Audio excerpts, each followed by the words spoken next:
नब कुमार सरनिया बिथाङा final ST सिटआवहाय election गेलेनो मोनमारला। बिथांनि सार्टिफिकेटआ इनभेलिड जाबाय, केन्सेल जाबाय, बियो फाइनाल जाबाय। बेखायनो आङो जोबोद मोजां मोनदों, खारन आङो नब कुमार सरनियाखौ सासे दैदेनगिरि जानायखौ आङो लुबैया, आं गनायाबो। बिथांनि माइन्डआ डिस्ट्राक्टिभ माइन्ड, कनस्ट्राक्टिभ नङा। सासे दैदेनगिरिनि माइन्डआ जेब्लाबो कनस्ट्राक्टिभ थानांगौ। राजखान्थियारि पलिसिसफोर बाहायनाया बे आलादा खोथा, नाथाय कनस्ट्राक्टिभ थानांगौ। नब कुमार सरनिया दिनैसिमाव जोंनि ओनसोलनि मा मावखो आं जेबो मिन्थिबावासो। आरो बेजों लोगोसे इउजि ब्रह्म भार्सेस हाग्रामा महिलारि बिथांमोननि गेजेराव जे वार दावहा सोलिदों, बेखौ भिडिअनि जोबनाय फारसे सावरायहैगोन।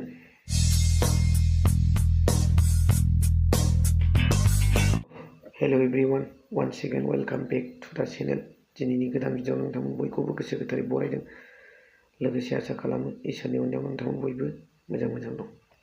जोंनि बर'नि माखासे मैखोम आफादफोरनि डिमान्ड, जों रायजो राजाफोरनिबो डिमान्डमोन नब कुमार सरनियाया एमपि दाजाथों, बिथाङा एसटि सार्टिफिकेट दा मोनथों।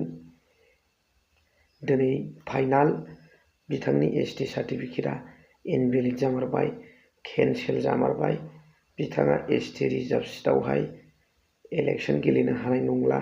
सिगां समाव बियो नकलि सार्टिफिकेट लानानै 2 टार्म्स 10 बोसोर बिथाङा लकसभानि एमपि जालांबाय। बे समाव बिथाङा मा हाबा मावदों बेखौ आं जेबो मिन्थिबावासो।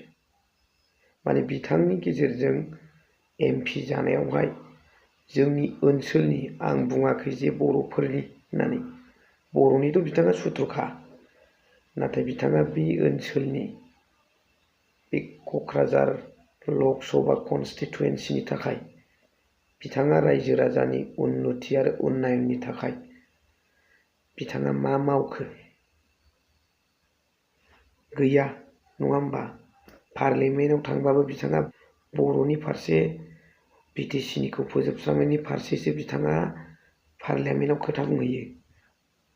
दा बेबादिखौ रावबो गनायनानै लानो हाया, सहायनानै लानो हाया। बेनिखायनो नब सरनिया एसटि सार्टिफिकेट मोननायनिफ्राय दानजादों।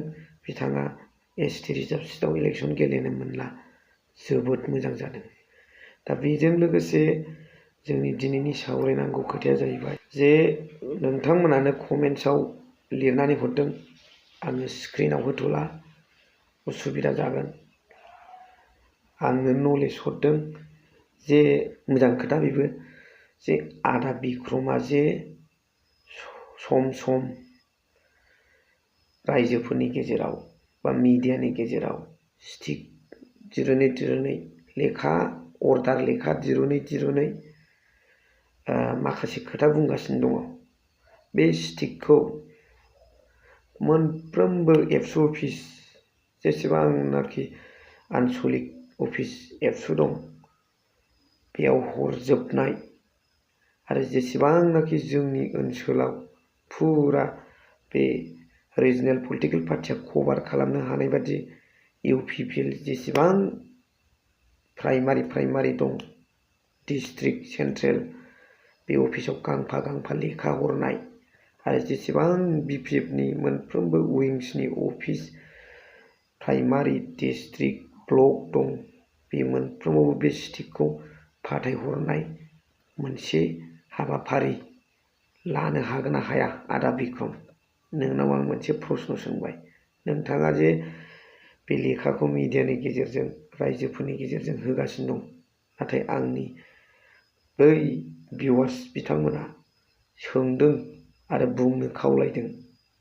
आं ओंखायनो नोंथां बिक्रम आदाखौ खावलायनो गोसो जादों, बे लेखाखौ मोनफ्रोमबो बिपिएफ अफिस, मोनफ्रोमबो इउपिपिएल अफिस, जत' प्राइमारि दं, ब्लक दं, डिस्ट्रिक्ट अफिस दं, राननानै होनाय। लोगोसे मोनफ्रोमबो जोंनि दुलाराय बुहुमाव थानाय जेसेबां आनसलिक एबसु अफिस दं बेयाव गांफा गांफा राननाय हागोन ना हाया सार बे खामानिखौ? बे आंनि मोनसे प्रश्न थाहैबाय। लोगोसे हाग्रामा महिलारि बिथाङा इउजि ब्रह्मखौ होनदों मिडियानि गेजेरजों जेसेबांखि खोथा बुंबाय थाया मानो 2 मासनि उनावनो बिथांमोननि पलिटिकेल करियारा सेस खतम।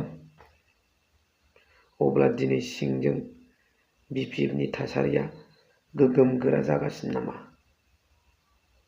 दा दिनै जुदि बिथांमोननि बिपिएफनि थासारिया क'क्राझार लकसभा कन्स्टिटुवेन्सियाव नाम्बार 1 जानानै दंब्ला एनडिए बिजाथि जयन्त बसुमतारी सारनि नाम्बारा बबेहाय?